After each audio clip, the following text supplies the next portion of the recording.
and this is my channel. Um, Hopefully, it won't take as long as it did last time. Um, you know, I know last time we kind of went on a little author chat for a while, but I'm going to try to stay more focused today with actually writing and the sprints and stuff. So, yeah, um, you know, whenever y'all join in, just let me know what y'all working on, in the comments and such. That way for y'all. Okay. Um, but yeah, go let me know what y'all doing in the comments and stuff. What your goals are, how y'all doing so far for August, and all this fun stuff. And yeah, just let me know what y'all working on. I will be working on Sovereign Duties, which is book 2 of my METAGORE series. I'm currently a little over halfway done with the writing of the first draft. There's a few scenes that I've skipped here and there, so I'm going to kind of skim through it a little bit and just kind of see what all I am kind of skipped over, so I can kind of fill it in now. If I feel like it, I might still skip over some of it and just kind of wait until like the second draft or something, or at least until I finish the first draft before I go back. But for the moment, I'll go ahead and kind of skim through there, and then once I get to be caught up where I'm actually at, then I'll actually start writing whatever chapter I'm on, which I don't remember. It's like 30 something. So yeah, that's what I'm going to be doing. Again, like I said, just let me know what y'all are going to be doing down there, and we will, go from there. It is 3 after right now. I'm going to wait about another couple minutes and try to get started about 5 after. Before we do the sprints and all that fun jazzes. So yeah, let me open up some stuff here and get all my stuff ready. Oh, that's not going to work. There we go. Do.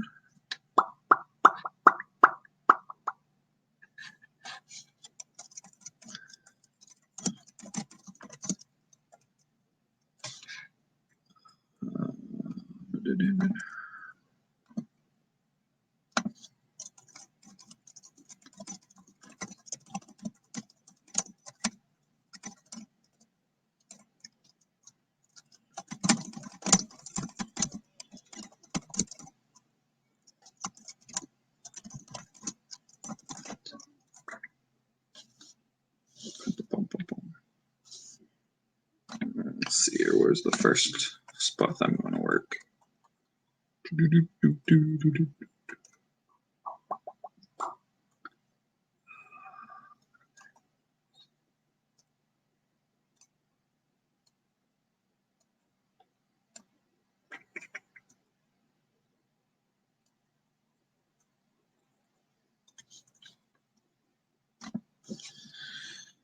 Alrighty, so I got that already.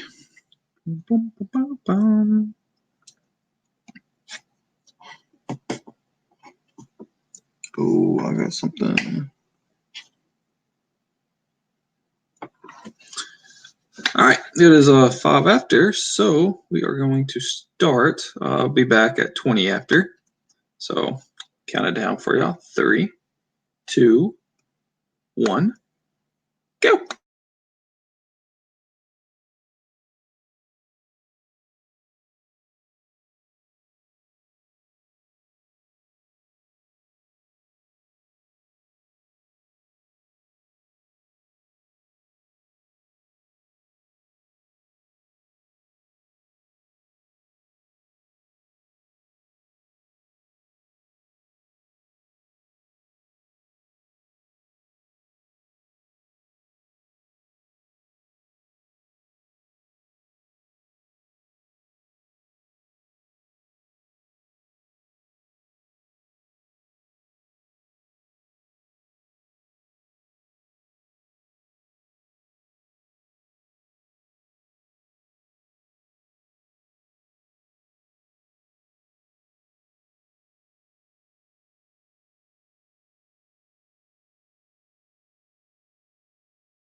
And that is it.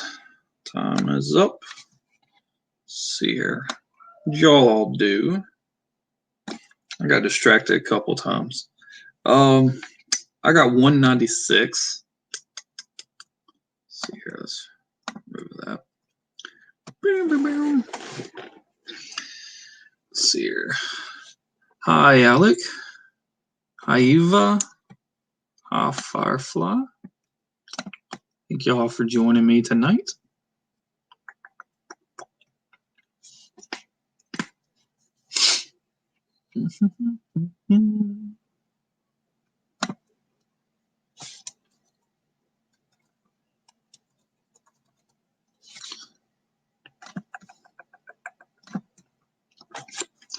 Decided for right now, I skipped over chapter 13, so I'm going to try to attempt writing it at the moment.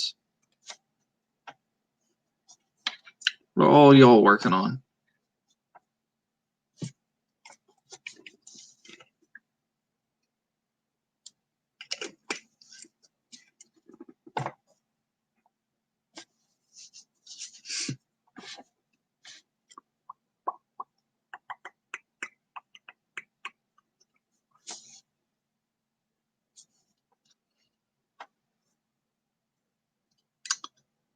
Alec's working on book 2 of her series.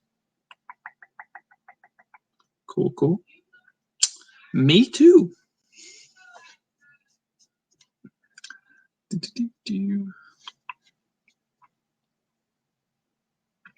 Kind of stuck in the end of Act 2. Kind of, yeah. Yeah, I know the feeling. I don't really divide mine up into acts and this and that or whatever. I just kind of write it how I feel like it needs to be written. But I know there are times in certain chapters and scenes that I get stuck on, and then I just kind of skip it. So I know the feeling, which is what I'm doing right now. I'm going back and trying to fill in some of the spots that I skipped.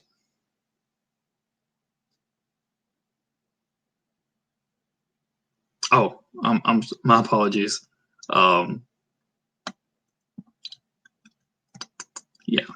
my bad. I'll try to remember that for the future.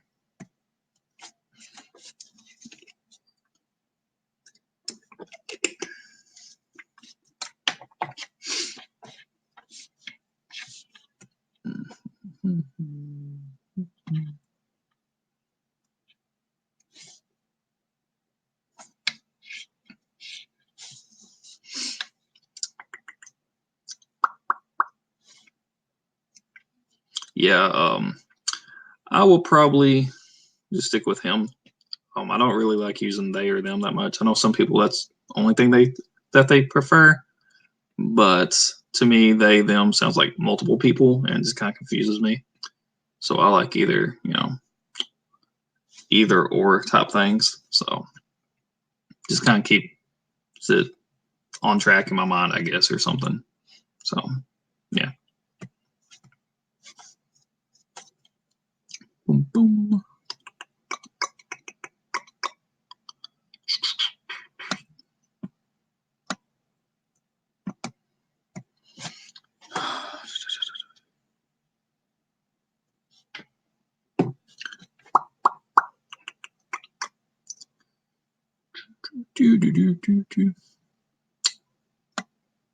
Oh, hey, I didn't even notice Firefly had commented again. You got 105 words, doing some edits. Edits always fun. I didn't really have that hard time when I was doing edits. I don't know if I was just doing it wrong or what, but I know for my first book, I didn't really have any problems doing them. I'm sure I was doing them right, but I know a lot of people always struggle with edits or whatever and bang their head against the keyboard. I didn't really have that problem. I kind of enjoyed it. It's like the first draft's what's always the pain for me, just trying to get it actually in cohesive words.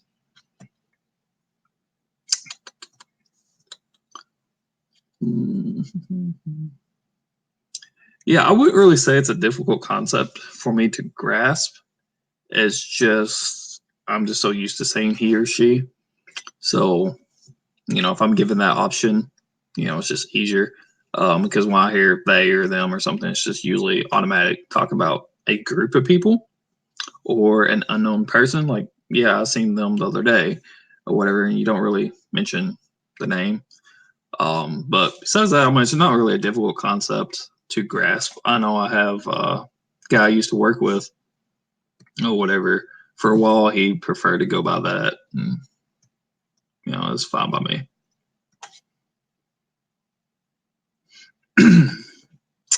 See, I'm not struggling today. It's probably helping that I'm watching a movie with the children at the same time. Yeah, I can't watch movies and write. I get distracted too much.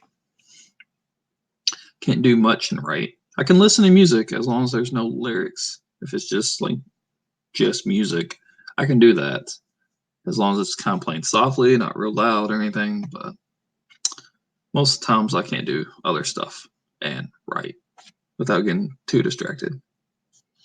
I can outline or do research and stuff for it, but actually writing, I can't do that.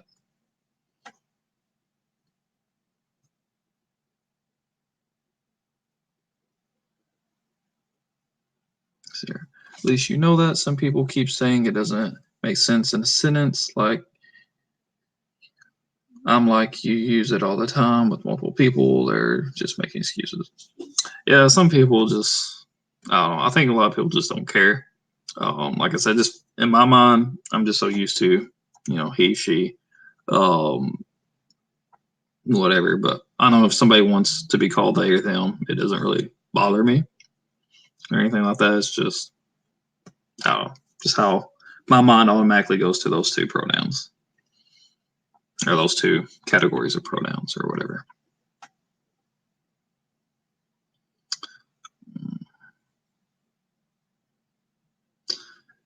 Yeah, yeah. I think edits I might be able to do that while doing watching movies or whatever.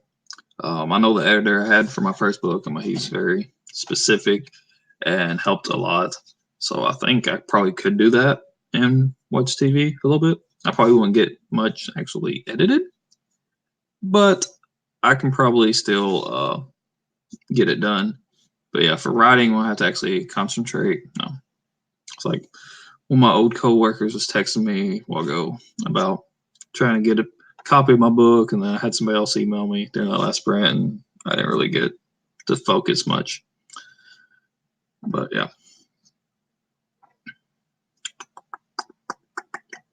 Your mind still does that too. If you don't mind me asking, how long has it been or whatever?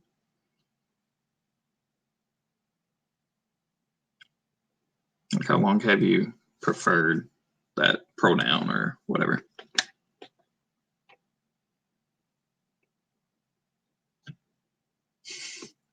I don't have a Spotify, so I don't know that struggle.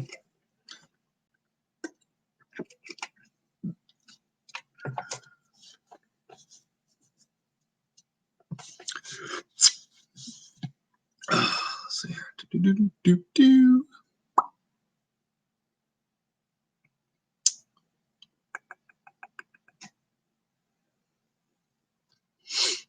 Hear one of the kids messing with the door. Oh well.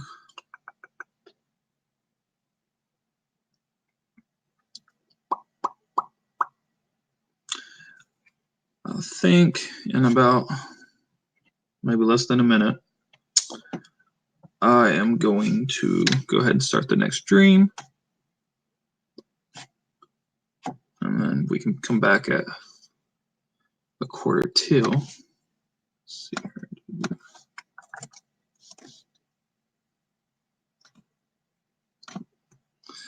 Since January, I'm a late start because I had no idea that was a thing. Yeah, yeah, it's kind of recent. However, I can see how you could still be having problems. I actually never knew anybody that actually had went undergo the surgery. or anything like that to transgender until I actually worked at my last job. Whenever I had went back, there was a guy there, and I didn't know at all or whatever. I know some guy whenever I first started back, he came up to me. He's like, "Hey, that dude over there, he's a chick," and I would never known or whatever. I could tell that he wasn't. I wouldn't say straight, but he kind of had that little bit of a gay esque kind of towards him. He always kind of had his face all nice and properly groomed and well dressed, and it's kind of how he talked. He had a little bit of a higher pitch, but I would have never guessed that until that person had told me, and then later on, he had mentioned it to me. So, boom, boom, boom, boom. Let's see here. I create playlists on Spotify for each project. Yeah, I don't do that. I have some playlists on YouTube saved, like in my favorites. I think it's actually on my other YouTube accounts that have them saved in. And it's just a bunch of like 2 or 3 hour instrumentals of different mood sets or whatever. I just kind of cycle through.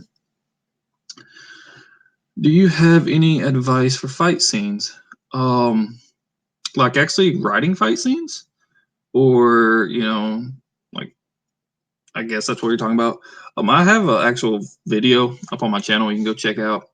I don't know how long it is. It's probably a long one. Most of my videos are, but I kind of go through different things you can kind of think about and approaches for them or whatever. You don't want them overly detailed because when you're actually in a fight, you're kind of, everything's kind of blurred and you're just reacting. So all the major or key points of the fight is what you really want to focus on, but don't actually go into every, punch or kick or whatever. Or if it's a sword fight, you don't want to do every swing, just the major key events that kind of alter or tip the outcome of the battle in a sense.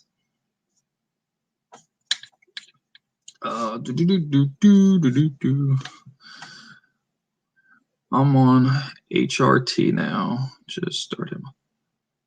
I don't know what that is. Is that like the steroid hormone type shots or whatever? I know that's a thing. Don't really know much about the actual transition ordeal or process.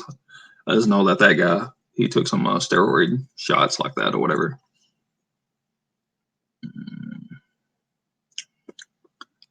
Gonna have top surgery at some point. Cool. Yeah, hormone replacement there.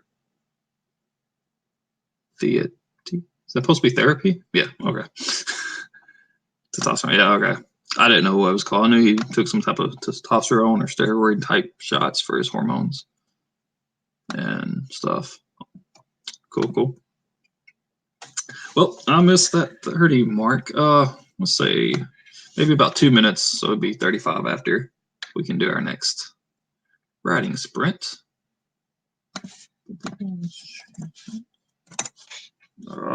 Computer.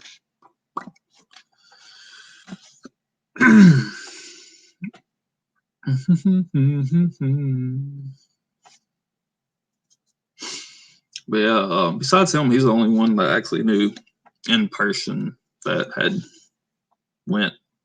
I knew one person that used to be a guy, and they've since transitioned, but I haven't talked to them since then. I only actually met them like once before. It was like one of my friends or whatever. But only one that I actually knew that had transitioned was that one coworker, and he was cool. I ain't got anything against it. Hey, Eva's back. Whoops, shit. I didn't mean to click on that. Oh well. Yeah, I understand. And when I was working at a factory, so people was always talking crap and making fun of people and doing whatever. And when the guy had came up to me and told me about the other dude, it was a guy I had worked with the last time I had worked there, 'cause I'd worked there before, and he came up and he was always just rambling on random things. So he came up to me, he was like, "Yeah, that used to be a chick," or something like that, and just left. And I was like, "Okay." And I didn't think anything of it. And then I know some other people kind of joked about it or joked around about it or whatever with that guy or whatever. But I mean, we wasn't mean to him or anything like that. And I didn't really know for sure until he had actually came out and said it one day. Somebody had said something to him, and then he responded and stuff.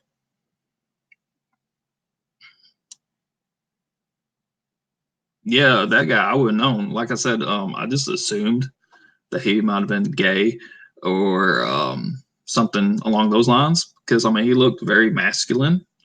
He was kind of short. He had the squared off jaws and stuff. He had very muscular figure. I had followed him on Facebook and Instagram and stuff. And he had a bunch of like topless photos, and because he was like a weight builder, he had tattoos and all that stuff. And you would never guess. There wasn't really any visible scars that I seen. I didn't really analyze them too well, but I mean, there wasn't anything just obvious that you would notice in his like topless photos or whatever. So I would never guessed it.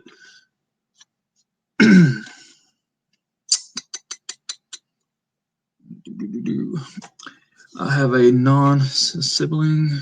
I'm not entirely sure her transition status or once, but she identifies as she, but was born and lived as a male for a very long time. And she's openly out and lives way off. She may make to Christmas this year, but it's a surprise. I don't think I'm going to be able to tell anybody that would actually know that, so I think I can keep that secret a surprise. So yeah.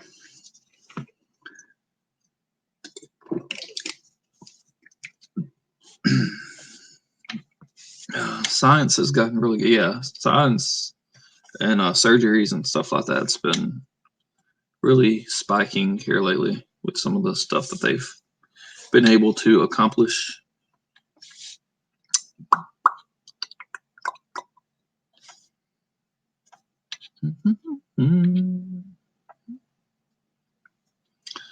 She did rodeos and has made appearances in some television shows. That's cool. I didn't really do any big rodeos or anything like that, but I used to go to some local ones and participate in some of those when I was younger, like real young, like little riding sheeps and stuff like that. But I was raised up country.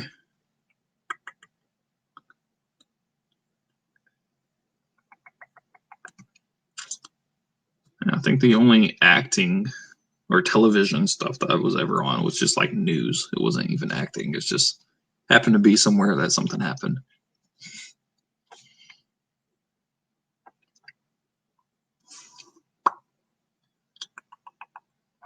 Foot itches.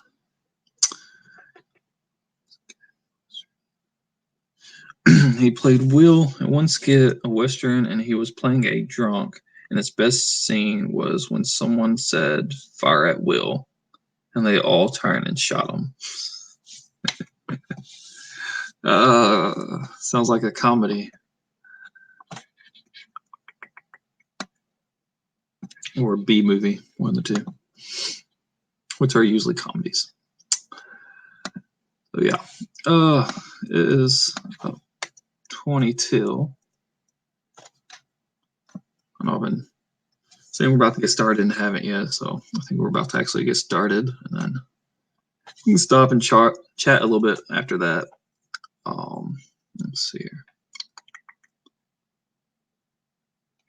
Oh, can I interview about being a country boy? A book is working. I'm working is about a guy from Arkansas. I'm from Arkansas, Northeast Arkansas to be exact. That was before she identified as a she. He was an actor. She is not. They were in ER once as an extra. I like to brag. I would too. I understand that. But yeah, it's 20 till now. Go ahead and get started. Come back at 5 till. Start in 3. Let me actually open this up first. Start counting down. All right. 3, 2, 1, right.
Okay. Alrighty, time is up. What did y'all all get done? I got 397. I decided to quit working on chapter 13. I was still hitting a roadblock, so I found a scene in chapter 15 I had skipped. It's like the very opening part with some conversations, so I went back and started with that because I love writing some dialogue.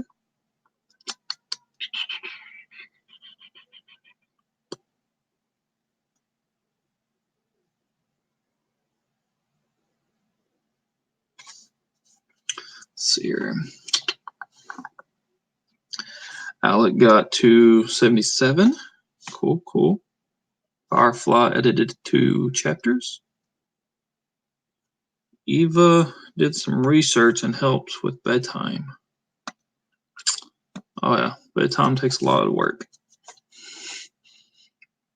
I still got a couple of hours until I gotta get the kids to bed, or at least help with getting the kids to bed. Boom, boom. Haven't determined the level of tech in your store. Is it like a sci-fi, or is it just more normal, or steampunk, or something like that? Let's see here. Up here. Oh, Alex said, sorry for the messed up sentences. My typing sucks, so a man cannot interview you about being a country boy, just for a frame of reference. Yeah, I don't care. Whatever, you can hit me up whenever. Always open to answering questions. Oh, it's a fantasy. Cool, cool. That probably wouldn't have been what I would have guessed. Is it like an urban fantasy, or is it more just like high fantasy?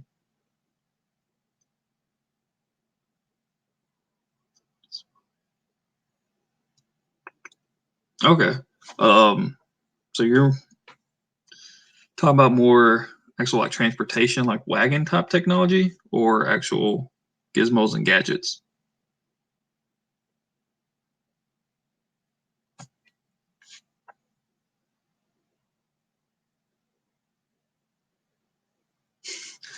Yeah, free shirts can suck at times.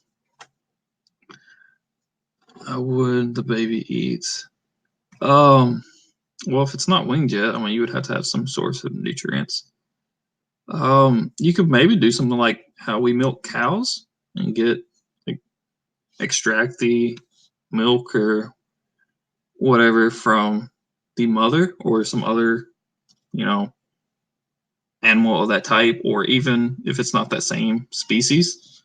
I know like cats and dogs or whatever, if you find them, I mean, you can give them regular like milk or some other type of nutrients that way. So it doesn't have to actually be from the baby, but you can find some other type of nutrients to give it. It depends exactly. I guess I don't want to say mentality, but the how evolved the baby is. I guess I don't really know how to word that. If it can't really feed itself, or whatever, like maybe human. I mean, they can't really feed themselves, so you would need like a bottle or some type of object that you can put in their mouth for them to suck on, or like one of those little hamster dribble things that just kind of drip it constantly, but like small doses. If it's older, then maybe you would just have a bowl or something, let it eat or drink that way.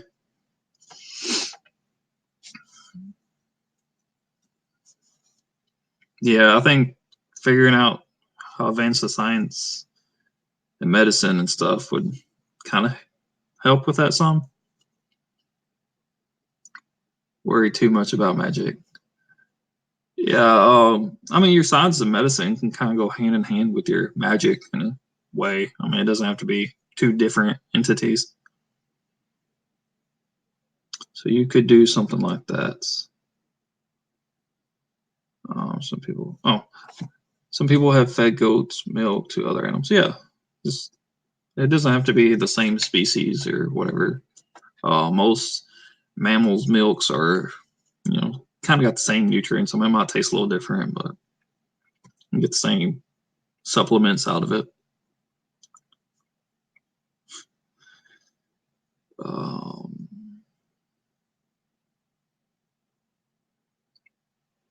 Oh yeah, that would be kind of limiting. I haven't really thought about that kind of stuff.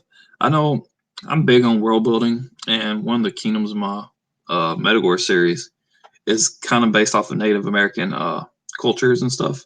They're very primitive, tribal type of kingdom. But I haven't had the issue of having to feed a baby animal. So, yeah.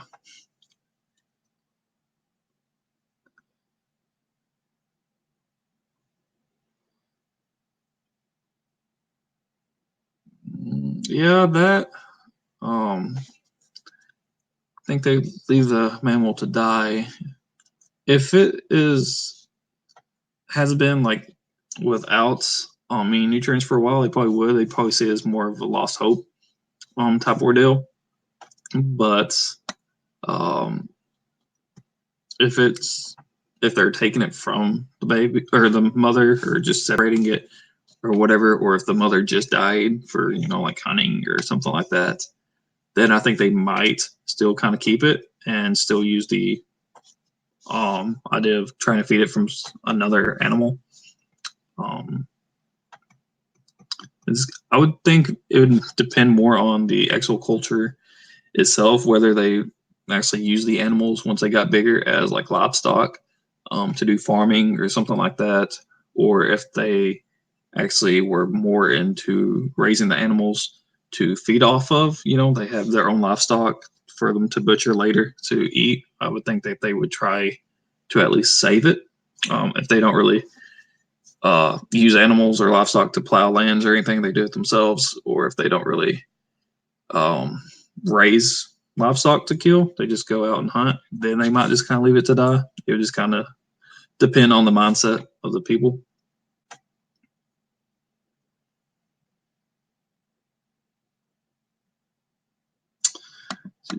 Maybe they had tubes or bags could transport. Yeah, something like that, or those pots.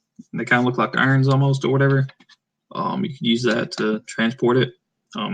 Most of that stuff would be kind of open though, but I think those jar type pots would probably be the easiest to transport because you can kind of have a flat surface and just like wheel it around or something.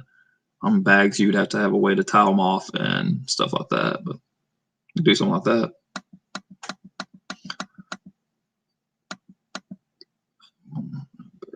Died of childbirth. Yeah. Let's see here. Yeah, just use another animals. Maybe alchemy can come into play. Yeah. Like I said, I mean, you could use some magic or to kind of aid in the science and stuff like that to maybe manifest the nutrients that they would need in some type of easily edible or drinkable form.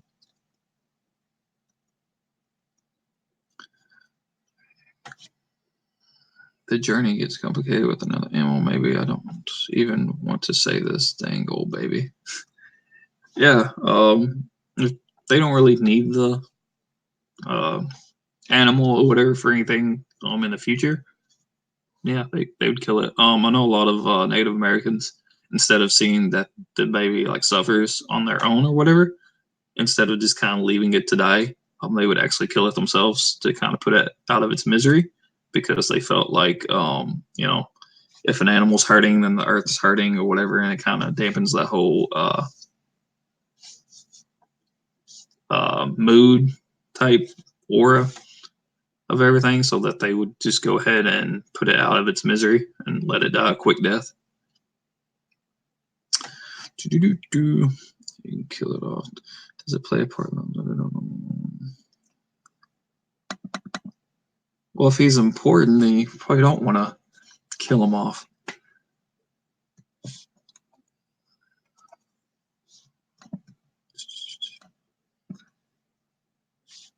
Might just have him be older. I'll figure it out. It's just a hiccup that's affecting my timeline.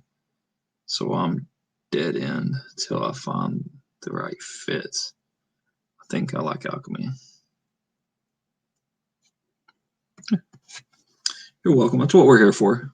I'm always up to help other people out.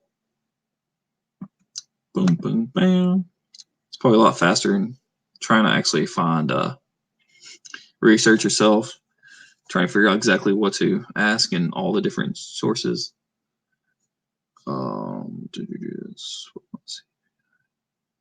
Yeah, critique partners are good about that. I currently don't actually have a critique partner, but I know I did have somebody that kind of not really used as a critique partner because they didn't have anything for me to critique as well. But I bounced ideas off of for my first book, and it helped a lot. As well as my wife, I just be like, "Hey, I need your help with this." She hates it, but oh well.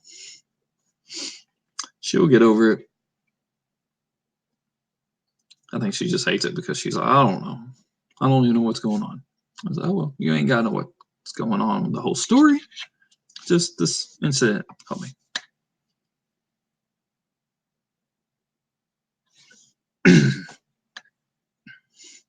Yeah, that's how I feel. I don't know if people would actually like me as a critique partner. I don't mind critiquing people's stuff and reviewing it and stuff. But I feel like I see all these people that do like paragraphs upon paragraphs of like reviews, and I was like, yeah, I liked it.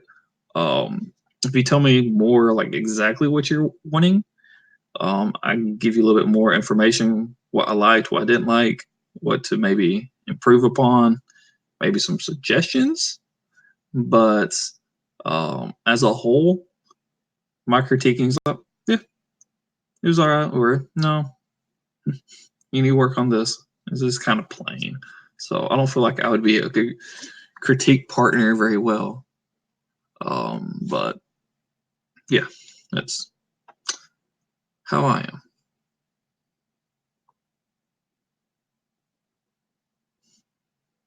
You have too much to say if you like it. Yeah, I think that would might actually be better than my end because I don't have as much to say.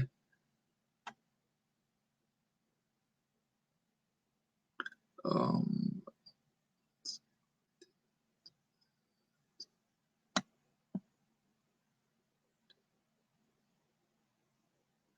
yeah, wherever you do get, you kind of got to be on that same wavelength. So you know, whatever you tell them that you do have problems with, they're not going to get offended, or you know, be too think you're being too judgmental about certain things. You know, just kind of state what you didn't like and maybe explain like where you're coming from, and then whether or not that they actually accept it up on them. But you know, just try to be on that same mindset so you're not, you know, feeling like you're being too harsh or whatever. Because I'd rather somebody just tell me like something sucked and just like completely butcher it. I'm like, that doesn't bother me if somebody does that, as long as they actually have reasons to back it up. If all it is I hate this, blah blah blah, and that's it. They don't really say why. They just say that they don't like it. Then more than likely, I'm just going to brush it off and just leave it anyways. You know, because if you don't tell people exactly why you feel that way, then they don't really know, you know, if that's what they're actually going for or what. Because I know I've written some stuff and some people like it doesn't make sense. I was like, well, it does later on, so I'm not really going to affect it or change it because that's how I wanted it to come across, more of a mystery or stuff like that. So, oh shit, no. Boom, boom, boom, boom.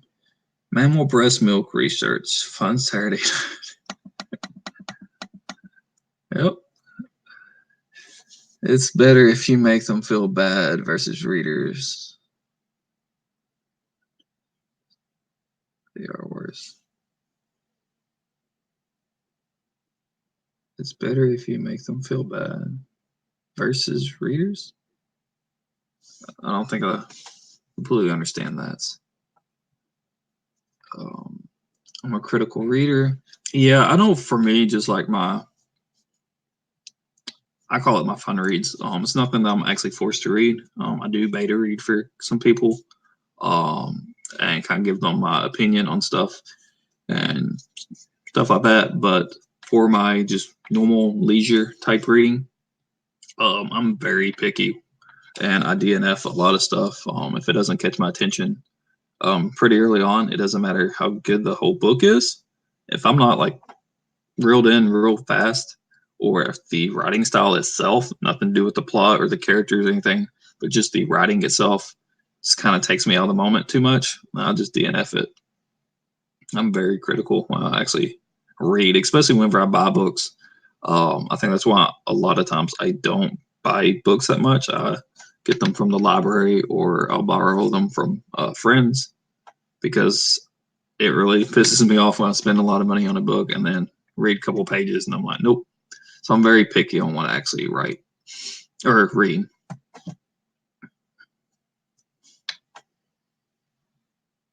When I'm writing, it gets worse. It makes it harder for me to enjoy books. Yeah, that's one thing. Like when you try to get beta readers, it might be best to try to find people that's not writers, or kind of get a little bit of mixture of both, because other writers will kind of point out more technical stuff that you could improve upon, but actual readers, they might not know all of that and they're not really affected by it. They just like the overall story, the characters, the plots, stuff like that. And that's going to be your general art audience. So you might want to go more that route for betas. But for a critique partner, as well as some of your betas, you can do more actual writers, because they will get to the nitty gritty about some of the technical stuff that a typical reader just wouldn't know. So, yeah. Is there? I have to prepare to lighten up.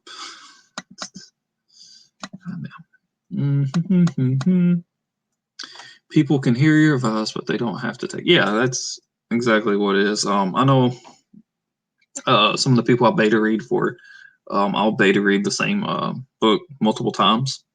They'll send me like a first draft. I'll beta read for it, and then they'll send it to me again after they've made some changes and stuff. I'll beta read the second draft and stuff. And there's times that I've given them advice or I pointed out something and they didn't change it. And if you're in that position where you're reading for somebody, or if you have somebody reading for you, if they point it out the first time and it doesn't get changed, there's no need for them to point it out a second time, because clearly you don't want to change it. Or if you're reading for somebody else, clearly they don't want to change it for whatever reason. And I feel like if you just keep on beating a dead horse and just keep saying that you got a problem with that, then that's just kind of being unprofessional in my mind, because they've clearly already heard you tell them that and they haven't changed it. So there's no point in just keep repeating the same thing. Just go with it. Sorry, I meant it's better if you make them feel bad when readers do it. It's worse. Yeah. Yeah. That's what the critique partners and the betas and alphas and stuff are for.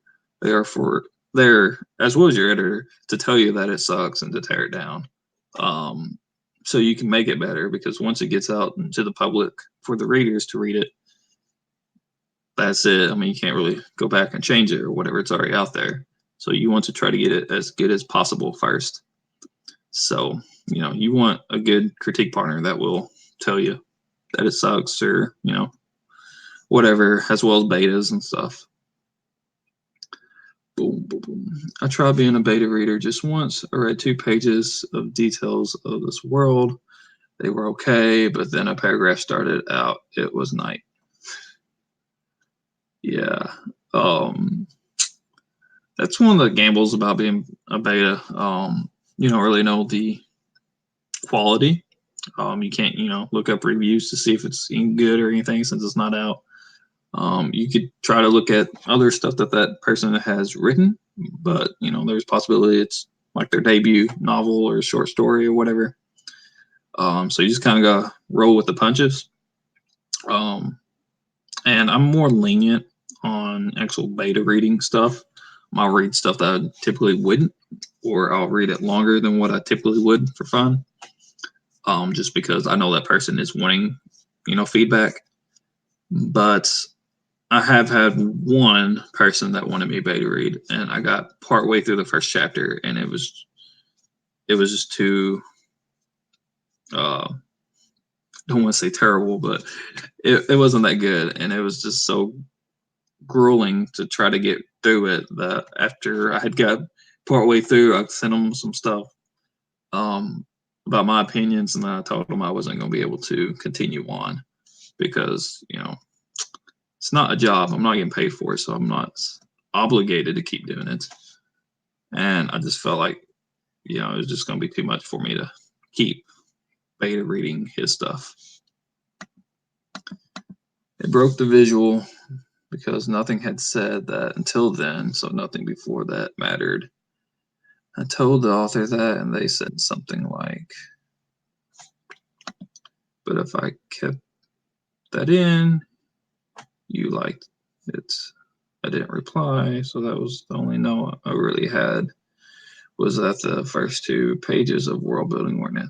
Yeah, I feel like a lot of people try to world build and they try to info dump too much.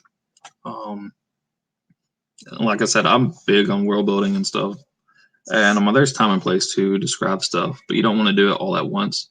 And I feel like a lot of people, there's always that question about do you need a prologue or not a prologue or whatever. And I feel like a lot of people use prologues as just an info dump chapter and stuff, and stuff like that. There's no need in it. You need to try to spread it out throughout the book. So yeah, that's why I like to read the first chapter before I buy it. I also have Kindle Unlimited, so if the book is bad, it's not as hard of a hit to my pocketbook. Yeah, I don't have Kindle Unlimited. I do have a couple ebook things on my phone. I don't really like ebooks that much myself. I like having the physical thing just in my hands. No reason or anything. I just like the thought of holding the book in my hand instead of staring at my phone or my computer or tablet or something. I usually don't read the first chapter because I feel like a lot of people put too much emphasis on trying to get that first chapter perfect to try to sell the book that way. So they put all that effort into that, and then the rest story kind of slacks. So I typically don't read the first chapter. What I will usually do, I'll just open the book randomly somewhere in the middle and just kind of skim through like a page or two that way. And if that page or two seems okay, I don't really have to know what's going on because it's in the middle. But I mean, if it feels like it's written well, then I'll go ahead and buy it that way. But but that's why I don't do the first chapter. I know some people say they read the first page or the first chapter before they buy it, but I know a lot of people really emphasize on trying to get that first chapter down good. I'm reading a book and it's hard to get through because it's a book full of telling. Yeah. Show versus tell is something I think a lot of people struggle with. I know a lot of the stuff I had sent to my editor or whatever, he came back with that or whatever. And it's just, I don't know. It's just odd trying to write in the showing tense descriptions and stuff like that versus telling. For me, I've gotten better at it. And of course, I changed it all that my editor had mentioned it, but just as a first draft, it just didn't come naturally to me to show as much, I guess, as more tell.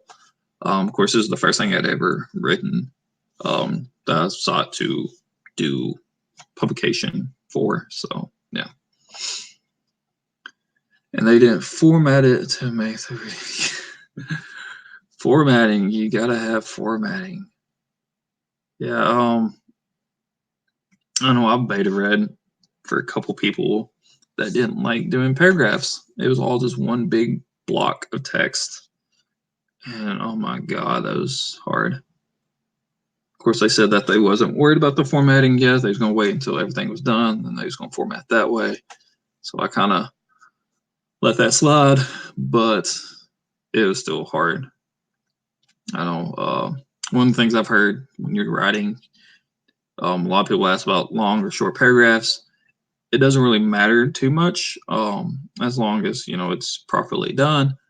But for a reader, it is easier on their eyes to read shorter paragraphs because there's more white on the page and it's not, too heavily filled with ink or black text or whatever.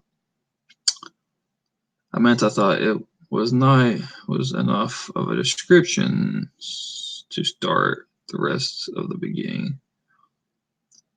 Yeah, usually mine spans over multiple days. Some of the chapters are the same day. And my book is from multiple points of views. I think I looked at one point, there's like over 20 point of view characters. So it's a large cast.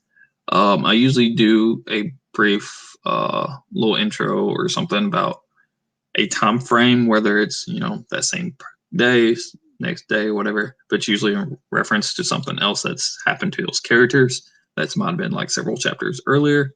So you kind of get a sense of how much time's spent since then, as well as maybe a description of the scenery. If it's still kind of the same area as the last time, I usually don't go into that as much.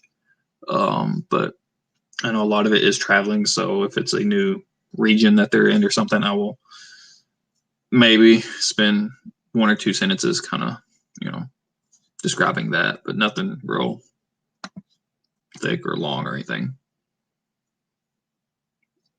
Prologues are not for info dumps. Yeah, I know I think that's why a lot of readers don't even bother trying to read prologues. From my experience, because they usually tend to be info dumps because a lot of people just don't know what prologues and epilogues are actually for. So they either just do a first chapter and name it as a prologue, or they do a info dump.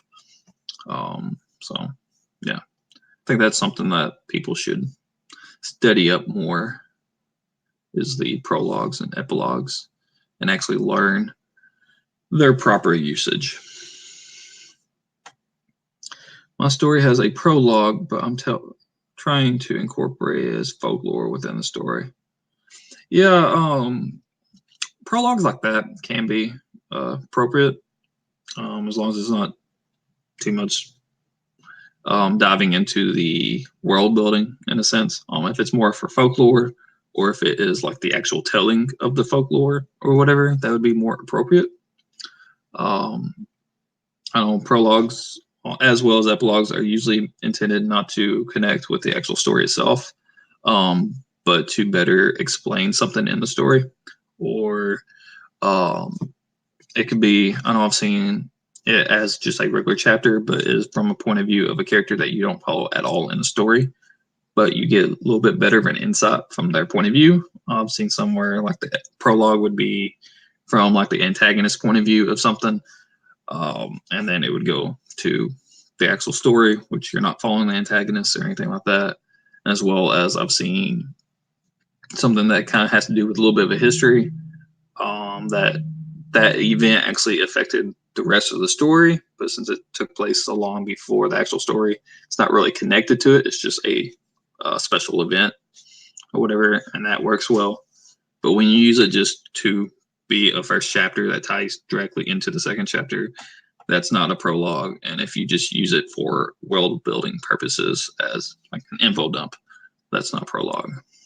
And something else, people think if you have a prologue, you have to have an epilogue, or vice versa, which isn't the case either. Because I know my book has an epilogue, but it does not have a prologue because I didn't feel that there is any importance in it. I had written a prologue at one point, but I scrapped it. I might do it as a short story or something later.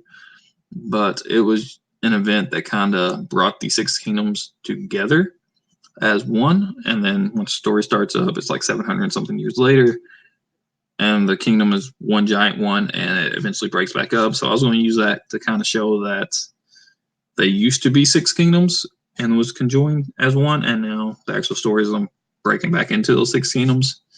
But I felt like that's the story really didn't change any with any aspect of it. with that prologue being in there, so I just went and scrapped it. Let's see here. I love physical books, but I don't have room for them. I have 700 plus books. I use a Kindle Oasis. I hate reading on my phone or tablet. The light is bad for my eyes. Yeah, usually when I read on my phone, it's usually at night with all the lights off. So I take the little light slider and slide it all the way down. As well as right now, I don't have enough or any room for any more books. At the moment, I plan on buying some more bookshelves, but most of the books we do own are my wife's because, like I said, I'm very picky about my books, so I don't buy that many. And then when I do buy them and I don't like them, then I'll just get rid of them, donate them to the library or sell them in like a yard sale or something. So I probably only own like maybe, let's see here, I got 1, 2, 3, 4. I think I got like maybe 10, something like that, myself. And then my wife's got like 3 or 4 large bookcases or bookshelves full. First drafts have permission to be telling a version. They have to suck. It's yeah. My first draft technically is a sucky draft. After I edited the first book and what I'm working on now, I tend to show more in the first draft than what I used to. I know that my first book, the first couple drafts was like a lot of telling. I've been trained to catch it as I'm writing it now. I'm sure there's still probably some telling in it, but that's what editors are for. So, oh well. Oh, I didn't know that. You didn't know what? Oh, you talking about the epilogue and prologue thing? Might change my epilogue to a chapter or add to previous chapter. It's just a cliffhanger for them. Yeah, it depends exactly how they tie into.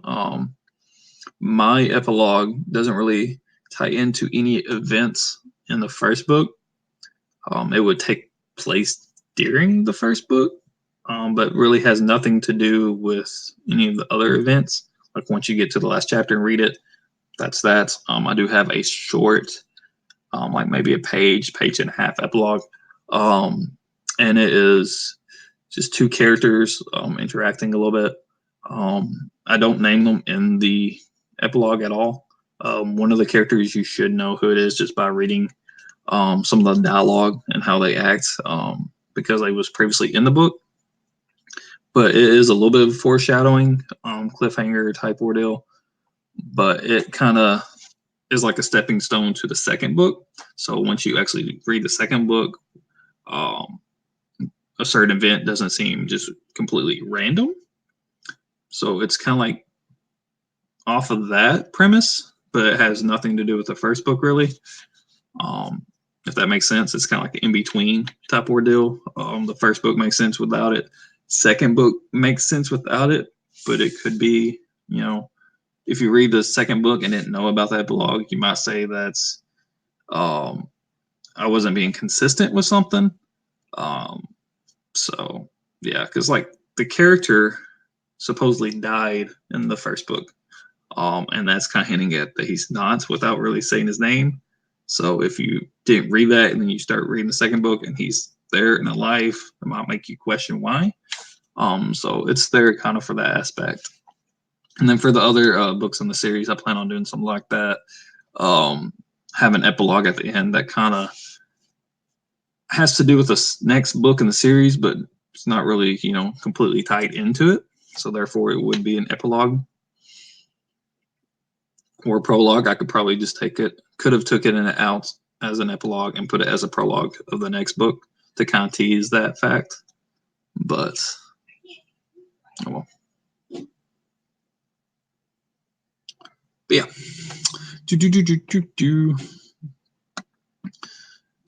All right, it is about 30 after. Y'all want to do another sprint?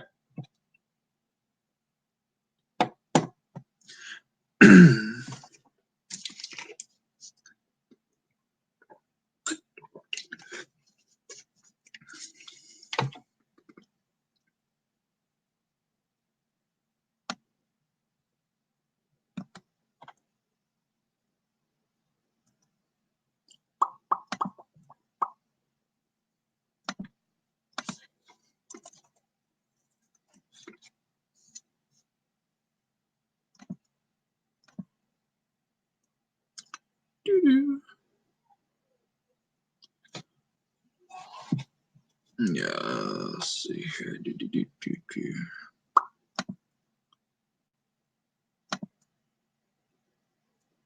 Yeah, let's go ahead and do another sprint real fast. I gotta run to the bathroom anyways. We'll come back at a quarter till. So we started in 3, 2, 1.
That is time.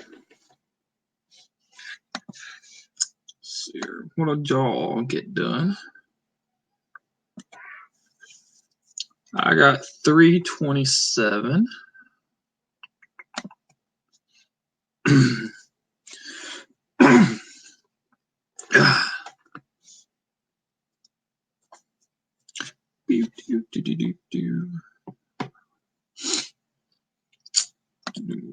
So take that down. Boom, boom, boom, boom, boom.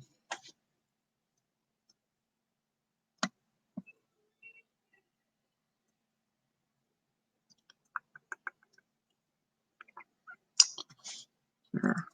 I finished up that scene on chapter 15. A little bit of dialogue section that I skipped over.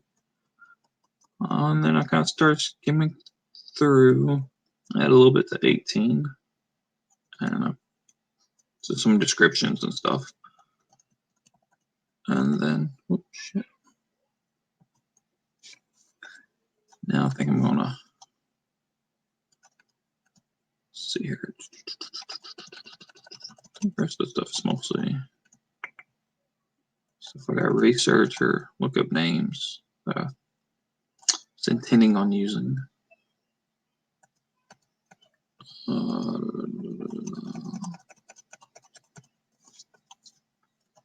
Chapters there.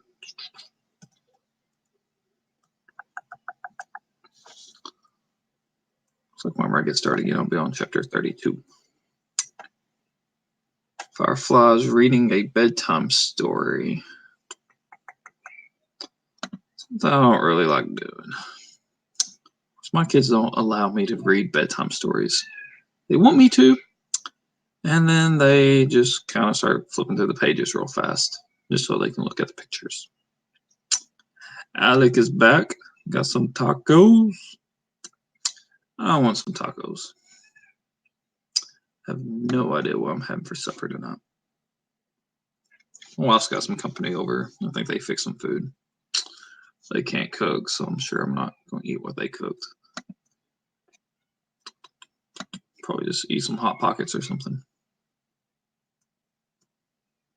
Boom, boom, boom, boom, boom.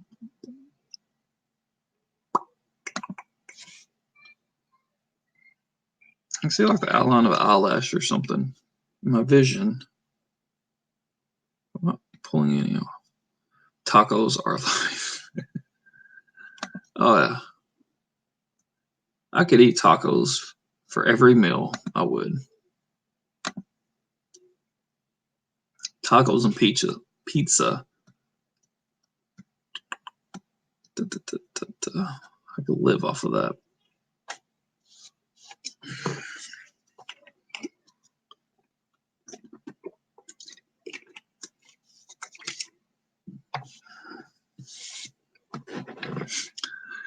I usually do. Yep. I know. When I was working at Utility, I lived off of pizza all the time because Papa John's would bring some up there, and then they would give us larges at discounted price. They would just bring like a big stack, and it'd be like first come, first serve. And I'd always keep cash on me, and I'd get one like every day for lunch. You can stretch them far.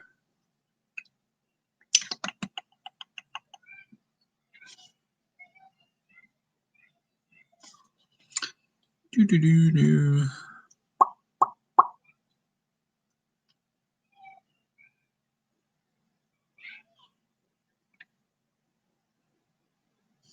Make tacos.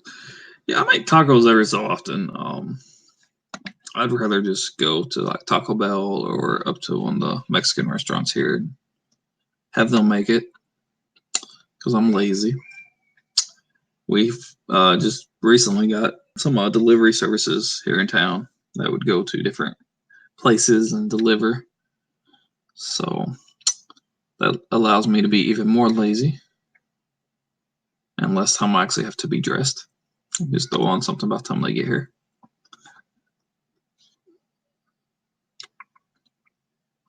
Boom, boom.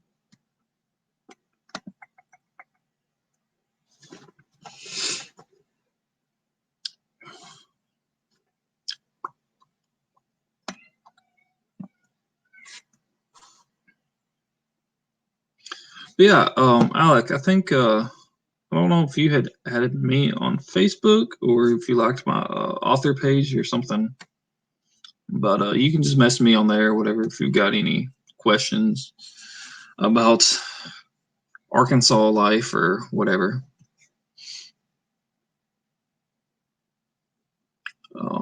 Usually cook the meat once and then just read. Yeah. That's what I do. I usually go get a bunch of tortilla shells because I like soft tacos over hard because the hard tacos always just fall apart. I just go get like a big package of that and then a bunch of meat and cook them all at once, and they'll last me a couple days. So.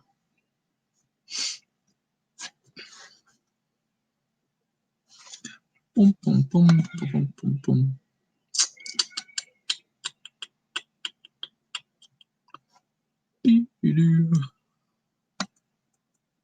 Oh shit. I talked to one of my friends the other day. She said she would be up for it. I don't know exactly when. We hadn't set a time, but I will be doing a stream with her at some point, and it won't be actually a writing stream. It would just be an author talk type stream. She doesn't write or anything, but she's one of my friends from high school or whatever, and she's a big influence and supporter of our music. So I figure at some point I'll do a live stream with that since I was working on my memoir about when I used to be in a rap group for camp back in July. So I figure I'll have her on a stream sometime. We can just kind of chit chat. And anybody that wants to can just kind of ask questions about whatever, and we'll take turns answering, or a casual Q&A type ordeal. But I don't know when that'll be. She just had a baby earlier this week, last week, something. I don't know. No. It might be 2 weeks ago now. So who knows when that'll be, but yeah. That will happen at some point.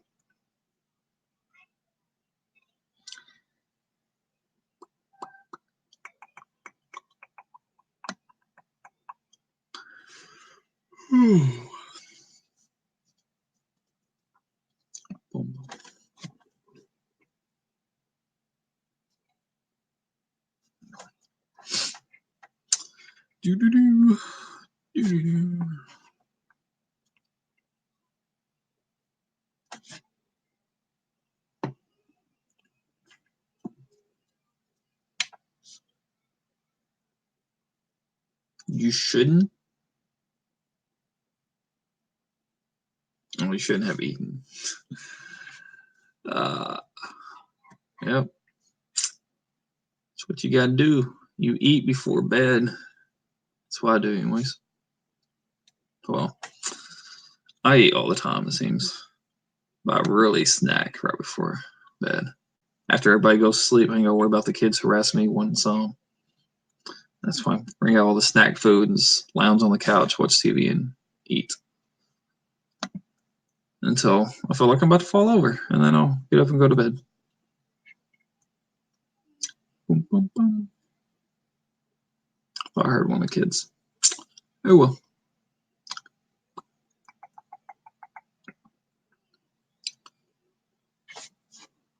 Back's killing me.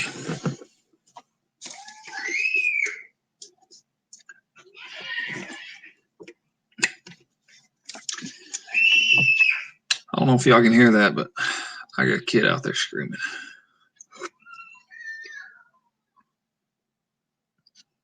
Yeah, I'm usually a night owl. I'm trying to get my sleep schedule back on track, but almost my entire adult life, since I got out of high school, I have either worked late at night or have had to go to work like early in the morning. So I've always been an oddball hour work schedule and sleep schedule. Now I'm working at home and I'm trying to get my sleep schedule on track, but I still typically work better at night. So yeah.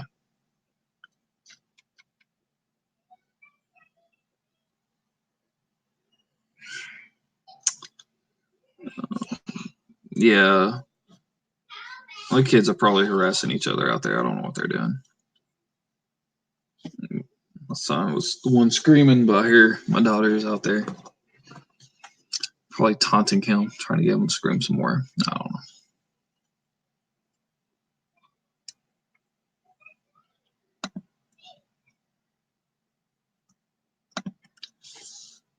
know.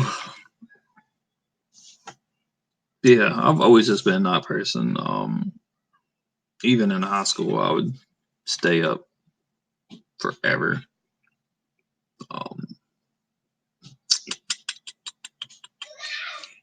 Girls are evil. Yeah, I got two daughters and a son, and I think my middle child, my middle daughter, second youngest daughter, whatever,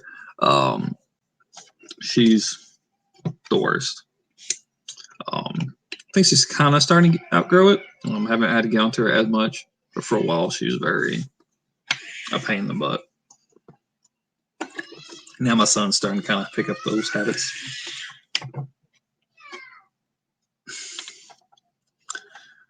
Firefly's a morning person. I used to tell people I was a morning person just because I was awake in the mornings. Usually because I hadn't went to sleep yet. I don't know if that count me as a morning person or not, but I worked at Subway while I was going to college, and there was a shirt or whatever said, "Hello, I'm a morning person." And even while I worked there, it was a 24/7 Subway, and I worked from like 10 at night to 6 in the morning. And people would come in and they're like, "You a morning person?" And I was like, "I'm awake in the mornings. I don't want to be, but I'm awake." I always glared at my morning friends. No one should be happy as me. Yeah, that's how I felt. Even if I was a morning person, no. Don't talk to me at 7 a.m. Middle child syndrome. Yeah. She was like that before we even had our third kid. She was always, even as a baby, she did not smile. She wouldn't say hi to anybody. She would literally just stare at people and hiss. But I say hi, she'd just be like every time. I was like, "Yep, she's a demon child." Oh God, I can imagine having 5 kids. We had planned on stopping after 2, but it didn't happen. Our first child was a whoops, and our last child was a whoops. So the only one that we actually planned was our middle child, and she's something. She's just, I think my son's extra. He's, I don't know. My middle daughter, or middle child, my daughter, she was very, I guess, antisocial as a kid or as a baby or whatever. Not really antisocial, but she was very just no. And my son's got to have all the attention. He's got to do everything everybody else does. So yeah. After 4 p.m., I'm done with people. Yeah. I look at it. I'm not really a people person. As a whole, I can get along with about anybody, but as you know, mankind, human beings, or whatever, I just don't really click. I guess as a whole, I don't know. I tell people I hate people, so. Forward plan. Yeah. Me and my wife, we hadn't even got married yet, and when she found out she had was pregnant that first one, I had bought a ring, and I was planning on proposing. I had it being resized at the moment, and she came up or texted me one day while I was at work or whatever, and told me that she's pregnant. I was like, oh. So I got home. I was like, well, I guess it's not going to be a surprise anymore, or there's no need for it to try to be a surprise. I bought your ring. I was going to propose, so yeah. So a couple weeks later, we just ran up to the courthouse and got married. And then after that, we knew we didn't want our kids being too far apart in age. We was thinking about maybe 2-3 years more than there. So they kind of somewhat close, just not like having one right after the other though. So after our first one, we waited. And then we had our second one, which we had planned.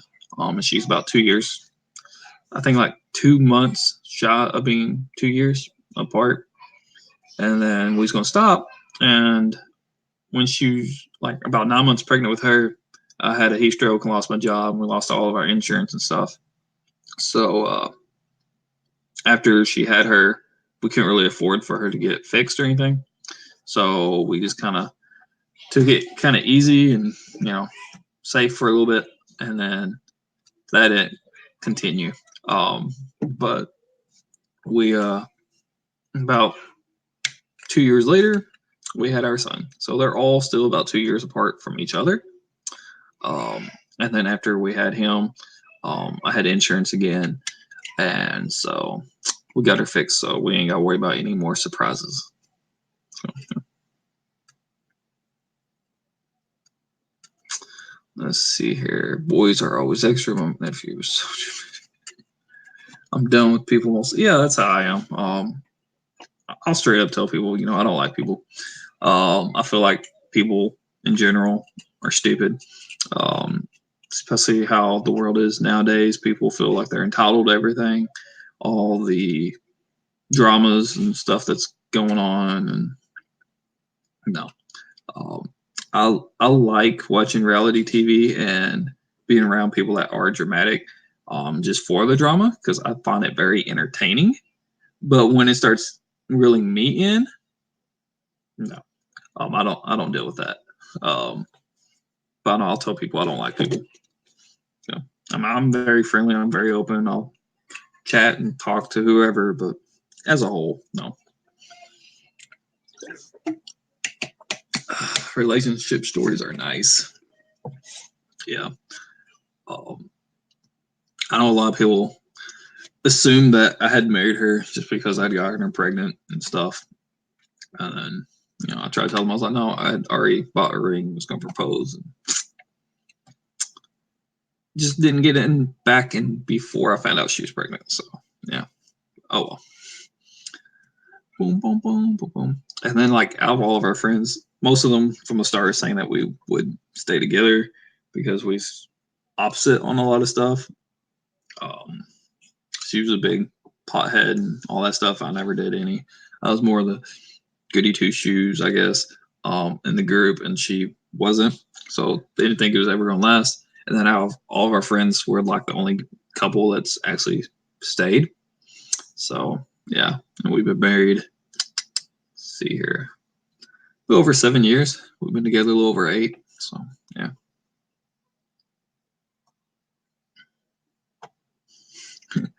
Just single over there, writing your dream in the books.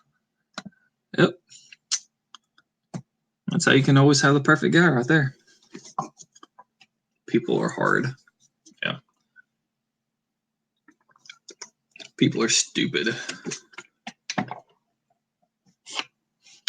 I know, I'll tell some people that and they get offended. I was like, well, more likely you're probably the reason for this then.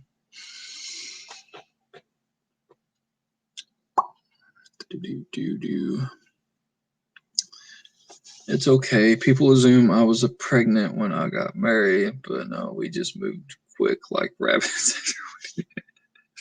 Yeah.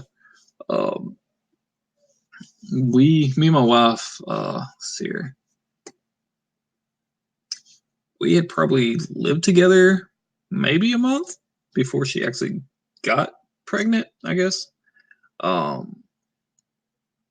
So we'd moved in. Well, I had moved into with her and her family for a while. Probably about a year. So I don't know. It's probably like March, April, May 2011. And then February of 2012, we started renting our own house together. And then it was March, late March, early April when she found out. So she would have been about 6 weeks then. So yeah, sometime late February, early March maybe, when she got pregnant. And we had planned on actually having a wedding. And then after found out she's pregnant. We figured we just wait until after she had the baby to actually have the actual wedding. We went ahead and went up to the courthouse and got married that way. But we plan on having an actual ceremony, like maybe a year later on our anniversary or something. Just so she didn't have to worry about trying to get a dress. And then by the time we actually had the wedding, she was too big for the dress or something. Year passed, nothing, and then we just finally was like, nah, screw it. I don't want to be out all that money for a wedding. We're already married, so oh well.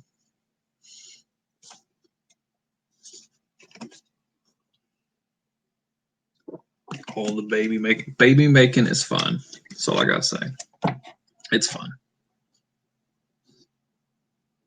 I know when found out we was gonna have our third kid, maybe even the second one. I know people's always like, don't you know what makes that? Or how babies are made? I'm like, nope, but my wife says it's fun. So I'll just keep letting her make those babies. Yeah, without the babies. Yeah. Said she's fixed now, so we don't have to worry about that, hopefully. I know there's still that small percentage chance, however, it's a possibility, but the likelihood of that, no. Yeah, hers are tied, cut, burnt, whatever. Yeah.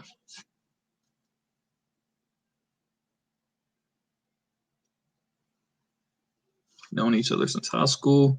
Your dad was not cool with moving in together. Yeah, I knew who my wife was in school. She wasn't like a friend or anything I hung out with. Apparently, we had a class together. I don't even remember this. She said I slept in it, so that sounds like me because I slept in a lot of my classes. So that could be a reason why I didn't know or knew that we had a class together or whatever. But I first started kind of staying at her house. I had spent the night there one night at her mom and dad's on the weekend, and the river was flooding, and I worked on the river, so I was going to be off work. I think I was off work for about a month in total. But the river started flooding, so I was going to be off work for a little bit. So I stayed the night there one night. And then I think it was like the next day, her mom had an aneurysm and had to go to the hospital, and her dad stayed at the hospital with her. And my wife didn't want to stay there. She wanted to stay home and didn't want to stay home by herself. So I continued to stay there. And then I just kind of never moved out because me and my mom don't have a good relationship. So I didn't want to go back to there. And so I just stayed there and lived with her for that time for almost a year. I would just go back to my mom's house and get my clothes every so often and whatever. I never moved my stuff over. I just slept in her bed with whatever clothes I had. I'd grab like a week's worth or something.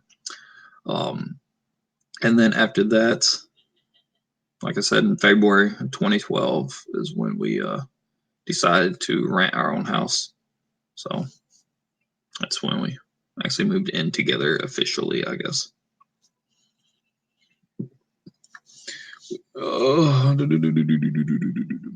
The baby machine is out of commission. Yeah, I'm glad. 2 was enough. 3's definitely enough. I know from the start we wanted one boy and one girl. And after we had our second one, and she was also a girl, we was like, yeah, no, we're stopping at 2. Because I know a lot of people, or a couple of people, that all they wanted was like a girl, and they kept trying. And I think they ended up with like 4 boys, and they even adopted one before it was actually born. It was supposed to have been a girl, and it actually turned out to be a boy. So they ended up with 5 boys, and all they wanted was one girl. I was like, yeah, I'm not going to do that. I'm not going to just keep trying until I have my boy. I was like, we're stopping at 2. So that was the plan. But then whoopsie happened and had our third one, which luckily turned out to be a boy. So I'm happy that we got him, I guess. So.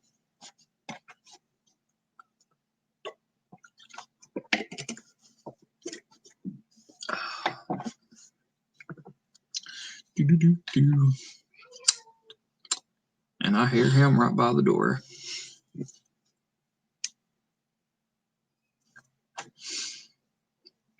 Boom, boom, boom.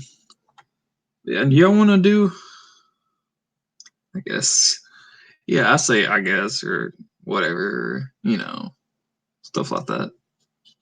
It's an Arkansas thing, okay? I don't know if it is, but yeah. It's a me thing.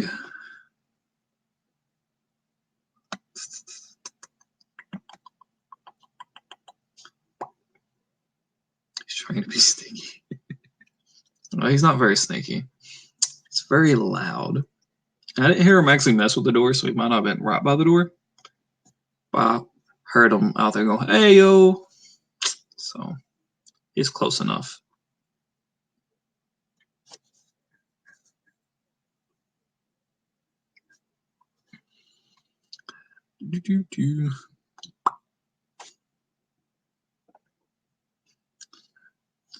So this stream's been going on for about a little over 2 hours. I think it's about time for me to get off and go see if I can fill my tummy with some food. Figure out what they made and probably eat a Hot Pocket or something. So yeah, I'm about to get off here. Thank y'all for joining me. All my links should be down below. If y'all want to go follow me on Facebook, Twitter, Instagram, Pinterest. I got a website. You can sign up to my newsletter. I send them out about once a month on the 21st. I also have a blog if you want to go check that out. It's a bunch of random things. I did an author interview with Carrow Brown, whose novel came out yesterday, Queen of Swords and Silence. So you can go check out that little interview in my blog, as well as I have some histories of my different kingdoms in my world, in my blogs and stuff, just a bunch of random stuff. So you can go check all that out if you want. My debut novel, The Battle for METAGORE, is available on Amazon, Barnes Noble, Books Depository, bits of other places, in both ebook and paperback form. So you can go buy your copy if you are interested in that.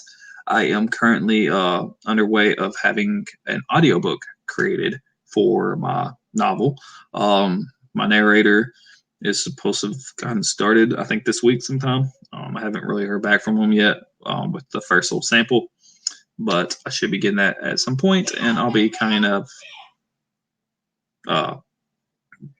giving out little teasers or whatever of that. And y'all will get more information in my regular weekly videos. If y'all don't really watch my weekly videos or whatever, I post one on Mondays every week. Random times, it depends, but it's always Mondays. The first one of each month is my METAGORE Monday, which is more based off of specifically my book, which this past week I did one about the religion. I don't know what I'm going to do next week or next month, but all my other ones are more how-tos or writing tags and stuff. I know one y'all had asked about how to write fight scene earlier. I got one about that on my channel. You can go check that out. I kind of go more in depth about, the proper way of writing a fight scene and how to approach that. So yeah, and if there's any videos y'all want me to make at some point, just leave a comment, whatever, let me know, and I will get around to it. So yeah, again, thank y'all for joining me, and happy writing. Peace out. ELE. Everybody love everybody.